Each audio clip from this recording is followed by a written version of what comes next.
Thank you so much, Mark. I am very excited to welcome back my dear friend Lauren Eastman to the show. This is a wow woman of many talents. Obviously, you know her flourishing floral business, Fleur de La, but also you are a PR whiz and now an author. So Lauren, thank you so much for coming back to share your tips with us today. Thanks for having me, Jana. I'm glad to be here. So first of all, this has nothing to do with our segment, but I did want to congratulate you on this beautiful new engagement ring that you were wearing, a little different from the last show. So congratulations. Yes, thank you so much. Both. So thank you. Hopefully she can lift that big diamond up long enough to move this storyteller. So we're going to jump right in. Lauren created a series of children's books co-written with your son. And yes. I want to know what prompted this, because it was actually something a lot of parents experience. It really was. I wanted to instill in him a love of reading, but I also wanted him to work with vocabulary and start to get involved in the process of reading. So with that, I decided that we could write some books together.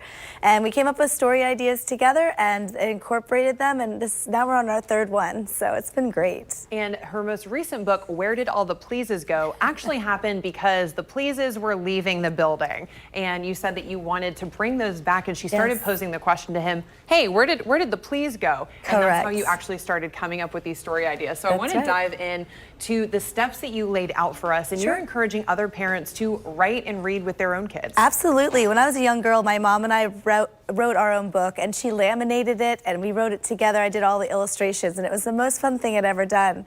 So really, that's a great way to share with your kids. And you know, in terms of the start, just create your concept. Think about whether it's a shared activity that you love, a great memory, or maybe it's just the story about your child. They love to talk about themselves at all ages. And then tip number 2 is just talk about what the protagonist, what the main character is doing or learning, and how you can bring them to life. And your child, you'll be amazed of how creative that they are about coming up with their own ideas. And then the third is don't overwrite a children's book. Most children's books are best told through illustration. So let the pictures be the thing to tell a story, and sometimes even you can let your child show their artistic talent by doing the illustrations on their own. And take it from there. So now these days you can self-publish so much easier. It's a very, very environmental way to do it as well.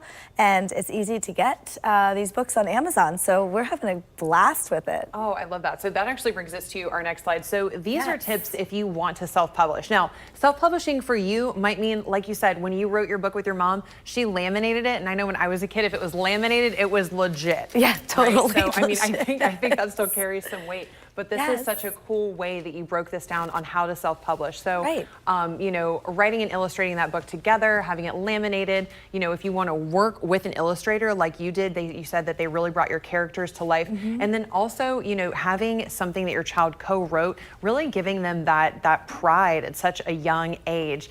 And I know that you wanted to share some of that love with our viewers. So Lauren has been kind enough to actually do a giveaway and open up her email to you all if you have any questions about self-publishing, about writing your book. So do you want to tell us about that before we go? Sure thing. I would love it. If you wanted to visit my Instagram and share comments on any books that you're working on with your children or questions that you have, I believe my Instagram is up here. Yes, Lauren_Isima on Instagram. And we'd love to send you a signed copy of one of my books. So we really appreciate you coming on and not only sharing these tips. Again, if you want to check out these tips, just check out our website online after that on news4jax.com with River City Live. And that way you can follow these. And maybe this weekend or when these hurricane winds start blowing, you guys can start working on your own story. So Lauren, thank you so much for joining us today. Thanks for having me. Stick around for more. We'll be right back.